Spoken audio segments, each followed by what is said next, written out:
아멘. 성경 공동 함께합니다. 오늘 말씀은 에스겔 1장 1절부터 3절까지입니다. 에스겔 1장 1절부터 3절까지 말씀 함께 합독하시겠습니다.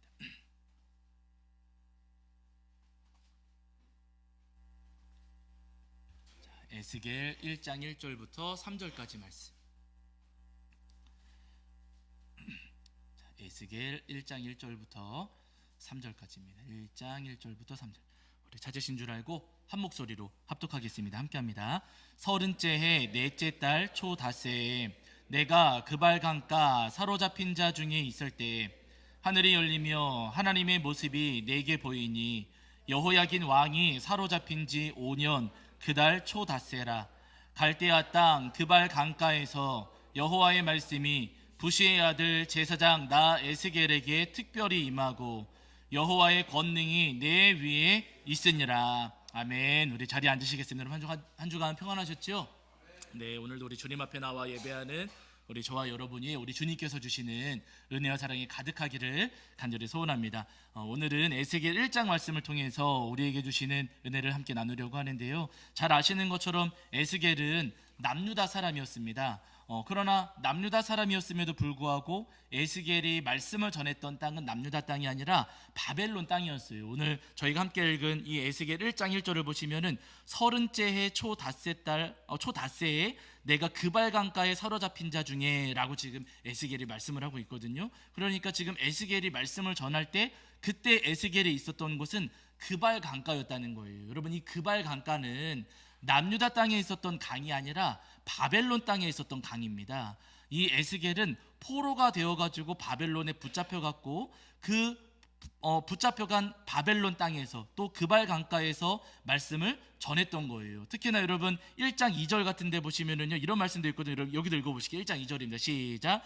여호야긴 왕이 사로잡힌 지 5년 그달 초 닷새라, 이렇게 말씀하고 있어요. 그러니까 여호야긴 왕이 사로잡혀서 바벨론 땅에 끌려왔는데 그러고 나서 5년이 지났다는 겁니다.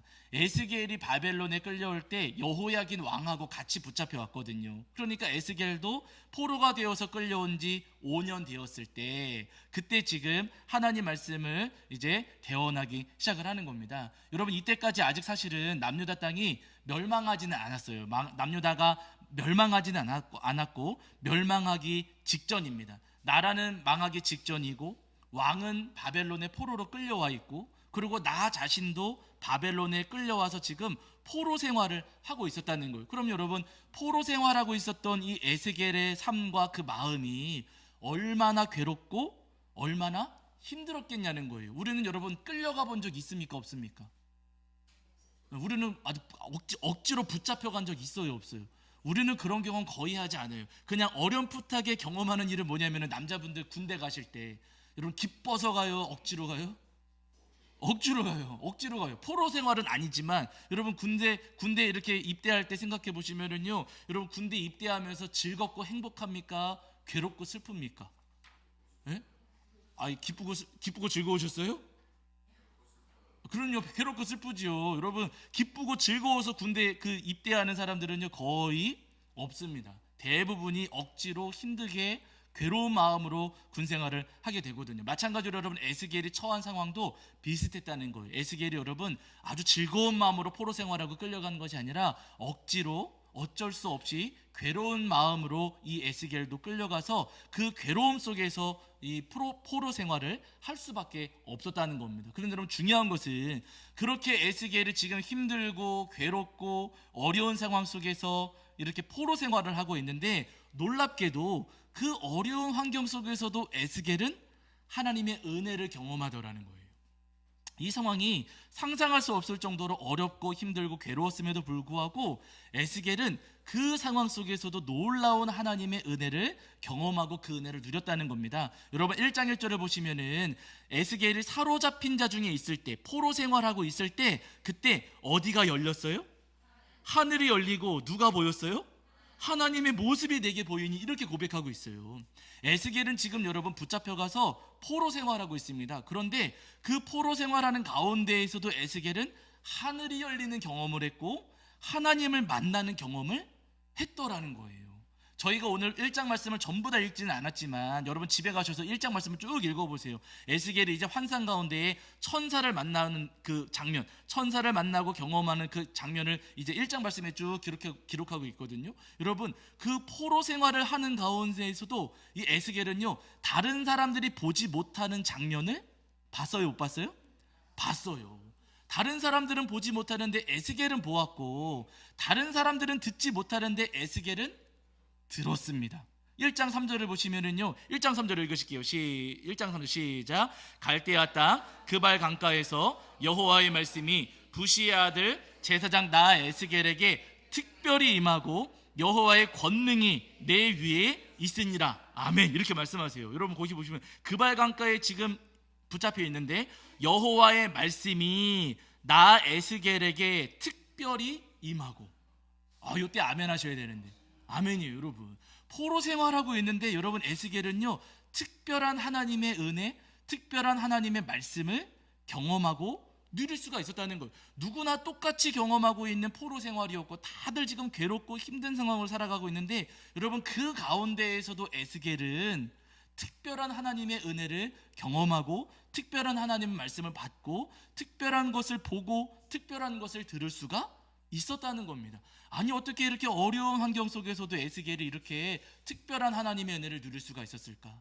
어떻게 이렇게 하나님께서 에스겔에게만 특별한 은혜를 부어주셨을까? 여러분 그 이유를 우리가 본문에서 확인할 수가 있거든요. 우리 3절을 한 번 더 보실게요. 3절. 자, 1장 3절입니다. 1장 3절. 자, 함께 읽겠습니다. 시작. 갈대아 땅 그발 강가에서 여호와의 말씀이 부시의 아들 제사장 나 에스겔에게 특별히 임하고 여호와의 권능이 내 위에 있으니라. 아멘. 여러분 1장 3절을 보시면은 에스겔이 자신을 소개하고 있는데 자신을 누구라고 소개해요? 부시의 아들, 그 뒤에 제사장, 여기가 중요합니다. 여러분 에스겔은요 제사장이었다는 거예요. 여러분 제사장으로 이제 제사장의 후손들이 제사장의 가문만 이제 그 레위 지파 제사장 가문들만 제사장의 사명을 감당하는 것 아니겠습니까? 그런데 여러분 제사장의 자녀라고 해서 태어날 때부터 제사장의 사명을 감당하는 게 아니라 몇 살부터요? 몇 살부터? 30살부터. 30살부터 제사장으로서의 사명을 감당할 수가 있었어요. 민수기 또 신명기 말씀을 보시면은 제사장이 제사장으로서의 사명을 감당하는 나이는 30세부터입니다. 우리가 이제 목사안수 받잖아요. 목사안수 받는 해가 있는 것처럼, 물론 목사안수는 나이가 정해져 있진 않지만 목사안수 받는 것처럼 제사장으로 기름 부음을 받고 제사장으로서의 사명을 감당하는 나이, 그 감당할 수 있는 나이는 30세부터예요. 그런데 여러분 오늘 우리가 말씀 읽어 내려가실 때 1장 1절에 몇 번째 해요? 1장 1절에 30째 해 넷째 달 초 닷새 이렇게 시작을 하고 있어요. 학자들이 여기 이야기하고 있는 1장 1절에 나오고 있는 30째 해가 언제겠느냐, 포로로 끌려오고 나서 30년째겠냐, 아니면은 뭐 다른 기준이 있겠느냐, 여러 가지 이야기들이 있습니다. 그런데 가장 유력한 이야기는 뭐냐면요, 여기 말하고 있는 30째 해는 에스겔의 나이다.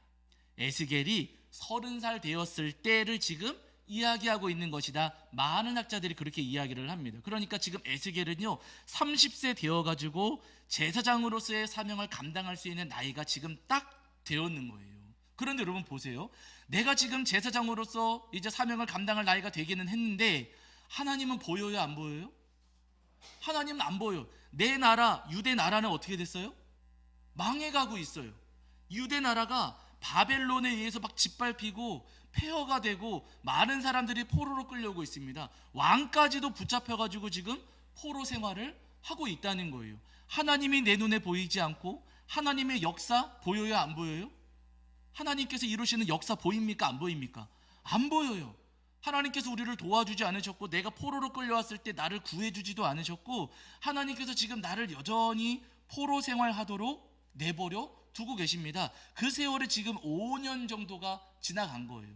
하나님은 지금 나를 도와주지 않으셨고 나를 포로로 끌려가도록 내버려 두셨고 지금 우리를 구원해 주지도 않으시고 하나님은 지금 보이지도 않고 하나님께서 행하시는 일들이 내 눈에 전혀 경험되지가 않는 거예요. 그러면 여러분 제사장으로서 사명을 감당하겠습니까? 안 하겠습니까? 예? 안 하겠죠. 대부분의 경우에는요, 하나님 보이지도 않고 도와주지도 않으셨고 나를 지금 이렇게 힘들게 내버려 두시고, 그러면 내가 하나님을 섬길 필요가 없다 생각하고 대부분의 경우 떠나갈 겁니다. 그런데 여러분, 너무나도 놀라운 것은요, 그렇게 하나님께서 에스겔 붙잡혀 가도록 내버려 두셨고 지금도 포로 생활하고 있고 나라는 망해가고 있고 하나님의 구원의 은혜 조금도 경험되지 않지만, 그러나 에스겔은 여러분 제사장이 됐습니까? 안 됐습니까? 제사장이 됐다는 거예요. 여러분, 저는 이 말씀 묵상하면서 이 부분이 너무나도 감동이 되었습니다. 와, 하나님이 경험이 되지 않는데 에스겔은요, 그럼에도 불구하고 저는 하나님을 섬기는 사람이 되겠습니다.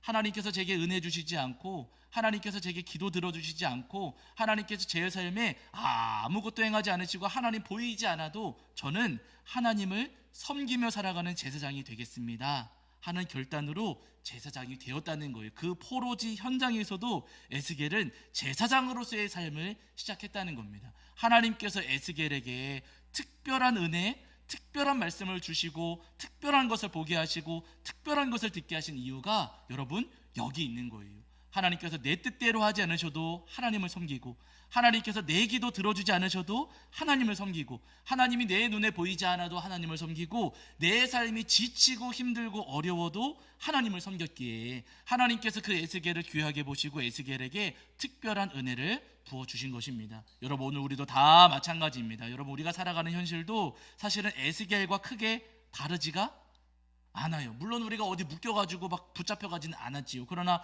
우리가 살아가는 삶의 현실도 마치 포로 생활하는 것처럼 그렇게 즐거운 일이 많아요? 적어요? 거의 없어요. 여러분, 우리도 하루하루의 삶을 살아가면서 그렇게까지 행복하고 그렇게까지 즐겁고 그렇게 기분 좋을 일이 많지는 않습니다. 뭐 사람들 꽃 구경하러 다닌다고 SK 어디 간다 그러고 어디 구경 다니고 한다 그러지만 꽃이 그렇게 아름답게 펴도 그렇게까지 내 마음이 즐겁지는 않아요. 예. 내 삶에는 여전히 근심 걱정이 많이 있고, 내 삶에는 여전히 어렵고 힘든 일 많이 있고요, 내 몸에는 여전히 나를 괴롭게 하는 많은 육신의 질병들이 여전히 남아 있습니다. 어떤 사람들은 뭐 기도하면서 뭘 봤다 그러고 뭘 들었다 그러는데, 여러분, 나는 기도하면서 뭐 본 적 있어요, 없어요? 나는 본 적도 없고 들은 적 있어요, 없어요? 들은 적도 없어요. 어떤 사람들은 무슨 은사 받았다고 막 자랑하고 다니는데 나는 그런 은사 받은 거 있어요, 없어요? 그런 것도 없어요. 누구는 기도 응답 받았다고 이야기하고 여기저기 다니면서 막 간증하지만은 나한테 그런 간증거리가 있어요, 없어요?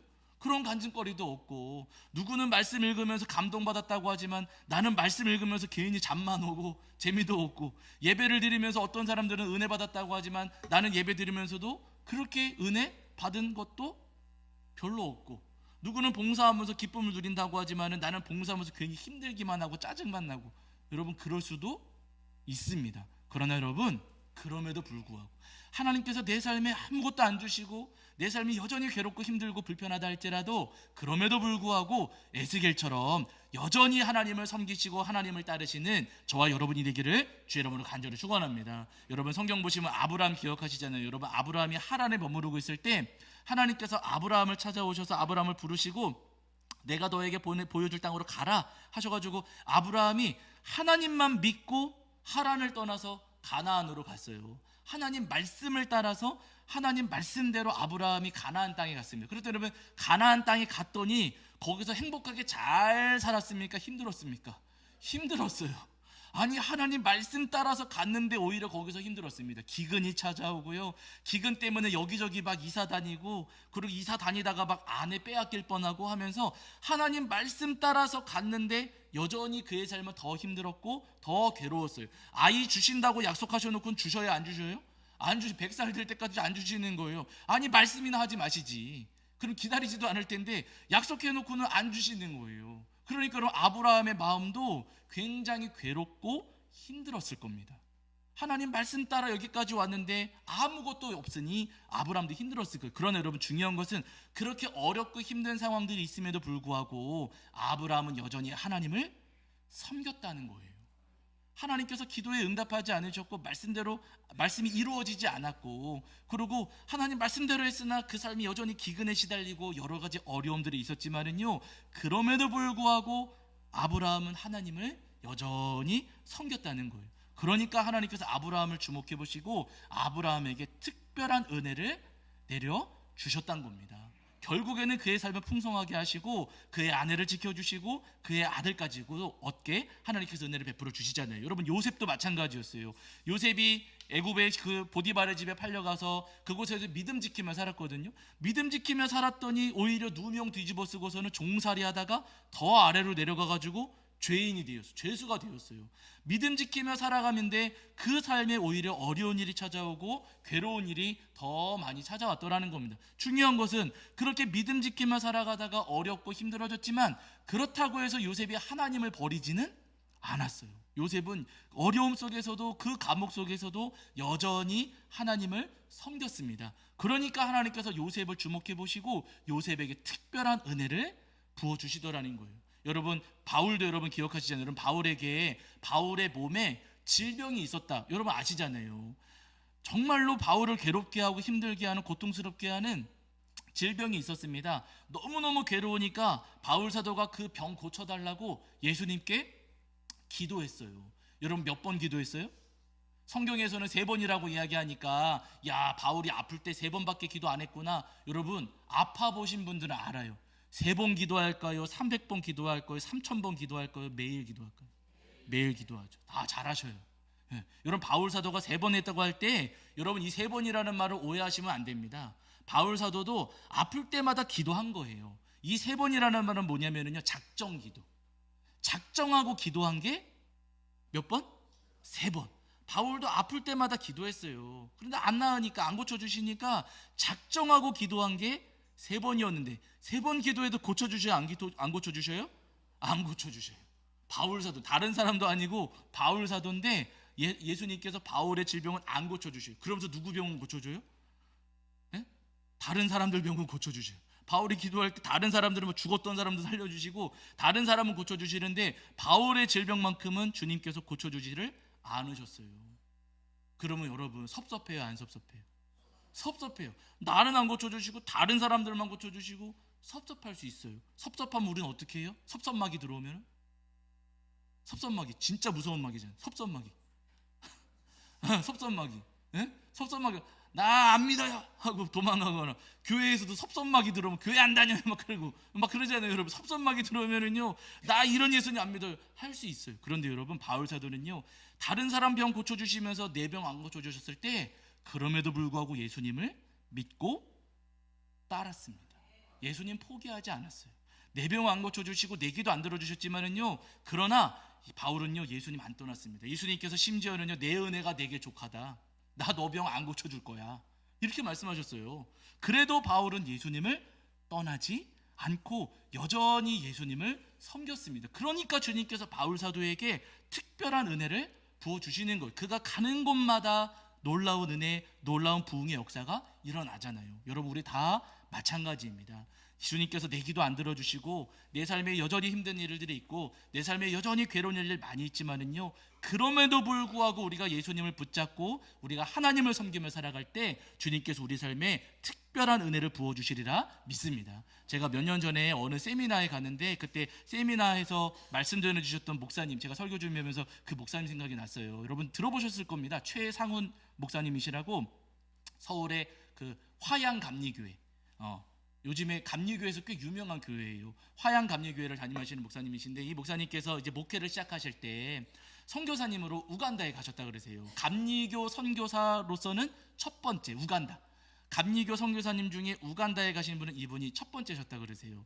우간다에 가셔서 7년 동안을 아주 열심히 정말로 최선을 다해서 이 목사님께서 사역을 하셨습니다. 근데 7년쯤 되었을 때 이제 아이를 갖기도 하셨고 사모님께서 아이를 갖기도 하셨고 그리고 사모님이 풍토병에 걸리셔가지고 좀 병치를 하셨나 보세요. 그래가지고 한국에 이제 들어오시게 된 거예요. 7년 동안 사역을 했으니까 우리가 안식년 가질 때도 됐다 하셔가지고 잠깐 한국에 들어오셨고 우리가 어디서 안식년 가질까 고민하시다가 뉴질랜드 갑시다.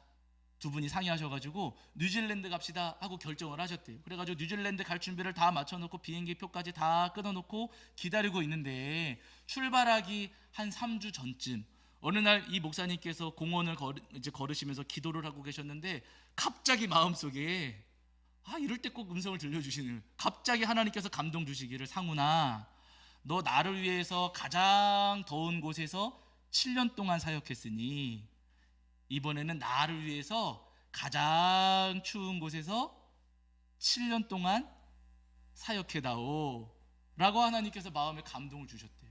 뉴질랜드 그 좋은 곳에 가서 그 안식년 보내시려고 이미 준비 다 맞춰 놓았는데 가장 추운 곳에 가서도 7년 섬겨다오, 사역해다오, 나를 위해서 사역해다오 하나님께서 말씀하셨대요.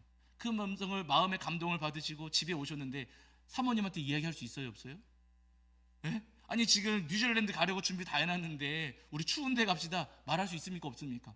말 못하죠. 이 목사님이 말을 못하고 마음 졸이면서 어떡하지, 어떻게 하지 막 고민하고 계셨대요. 그런데 출발 열흘 전에 갑자기 사모님이 이야기 좀 하자고 하시면서 말씀을 하시는데 사모님이 기도하시다가 응답을 받으셨대요. 여보, 하나님께서 우리가 추운 곳에 가기를 원하시는 것 같아요. 사모님께서 그러시더라는 거예요. 그럼 어떻게 해야 돼요? 예? 뉴질랜드 가야 돼요? 추운 데 가야 돼요? 추운 데 가야 되는, 이건 어쩔 수가 없는 거예요. 고민하다가 아내에게도 이렇게 말씀해 주셨으니 갑시다 해가지고 뉴질랜드 가시려던 그 계획을 다 접으시고 가장 추운 곳 알래스카로 떠나셨대요. 알래스카에 가셔서 선교하시는데 그때 당시에 감리교 선교사님으로서 알래스카 가서 선교하신 선교사님으로는 이분이 또 첫 번째 1호인 거예요. 우간다도 1호, 감리교 1호였고 알래스카도 감리교 1호였습니다. 그곳에서도 열심히 최선을 다해서 사역을 하시고 선교하시는데 그때 당시에 이제 그곳에 지내실 때 2층에 계셨대요. 사시는 집이 2층이셨대요. 근데 너무 추운 동네다 보니까 환기를 못 하시는 거예요. 창문 열어두면 너무 추우니까 계속 창문을 닫고 사셨는데 어느 날 집에 손님이 오신다 그래가지고 그 손님 맞이하려고 막 준비하면서 창문을 여신 거예요. 환기시키시려고. 그리고 방충망만 닫혀 있고 창문은 열어놓으시고 막 손님 맞아 준비하는데 마침 이제 저 밖에 손님이 오셔가지고 이제 두 분이 내려가셔서 손님을 맞이하고 인사를 하시는 겁니다. 두 분이 그 목사님 사모님이 두 분이 내려가셔서 그렇게 손님을 맞이하고 있는데 2층에서 이제 아이들이 엄마 아빠가 여기 내려가 있으니까 반갑다고 4살 2살이었는데 4살 2살 아이들이었는데 막 이렇게 두드리면서 근데 평소에는 유리가 있으니까 두드려도 괜찮지만 지금은 열어놨으니까 뭐가 있어요? 방충망. 근데 방충망은 땅땅 이렇게 딱딱하지 않고 출렁출렁하니까 이 아이들이 이게 재밌었나 봐요. 엄마 아빠가 아래에 있는데 막 반갑다고 이렇게 막 두드리다가 잘 아시잖아요. 방충망이 오래되면 이게 사가가지고 팍 치면은 이게 떨어지잖아요. 두 아이가 이렇게 막 치다가 밖으로 떨어져 버린 거예요. 순식간에. 근데 이 아이들이 어떻게 이렇게 붙잡기는 했어요. 뭔가를 붙잡기는 했는데 여러분 그 곳 날씨가 얼마나 춥습니까? 아주 추운 동네이기 때문에 여러분 쇠붙이 같은 것도 이렇게 잠깐도 잡기가 어렵거든요. 4살 2살 된 아이가 이걸 붙잡고 오래 견딜 수가 없어요. 이 목사님 그 현장을 보시자마자 후다닥 달려 올라가셔서 손에 잡히는 대로 아이를 딱 붙잡아서 확 끌어당겼는데 첫째 아이가 이제 첫째의 손을 잡은 거죠. 그러고 나서는 다시 또 손을 뻗어서 잡으려고 했는데 그 사이에 둘째가 아래로 떨어진 거예요. 머리를 크게 다쳤다 그러세요. 그래가지고 바로 응급실 가서 이제 병원으로 이송하고 이제 치료를 시작을 했습니다. 아이가 응급실에 들어가 있고 응급실에 입원해 있고 그러니까 응급실에 부모가 들어갈 수도 없잖아요. 그러니까 이분이 아이를 위해서 밖에서 이제 기도하시는 거예요. 하나님, 이러시면 안 되지요. 하나님, 우리가 안식년 보내려고 뉴질랜드 가려다가 유간다에서는 7년 동안 저희가 사역을 했고 뉴질랜드 가서 안식년 보내려고 하는데 하나님께서 저희 여기 가라고 하셨잖아요. 하나님께서 저희 여기 추운 데 가라고 하셔서 그래서 저희 여기 왔는데 하나님, 이러시면 안 됩니다. 하나님, 이러시면 안 되는 겁니다. 하나님, 제 아들 고쳐주세요. 제 아들 살려주세요. 간절하게 기도하셨대요. 이분이 기도하시는 목사님이시거든요. 간절하게 기도하셨대요. 그런데 안타깝게도 3일째 되던 날 아이가 하나님 나라로 떠난 겁니다. 그 마음을 헤아릴 수가 없죠.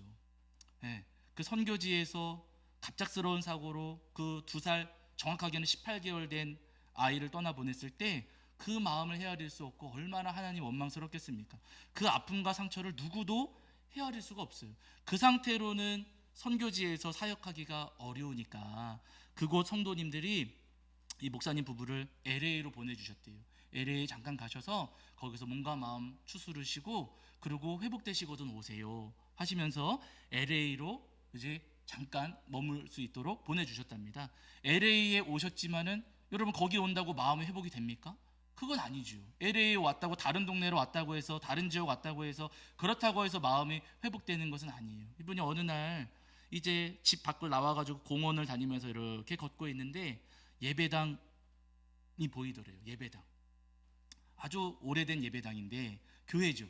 교회가 보여가지고 그 교회 가서 문을 이렇게 열어봤더니 문이 열리더래요. 그래서 문 열고 들어가서 한쪽 구석에 앉으셔가지고 그냥 앉으셨대요. 기도를 하고 싶지만 기도가 안 나오죠.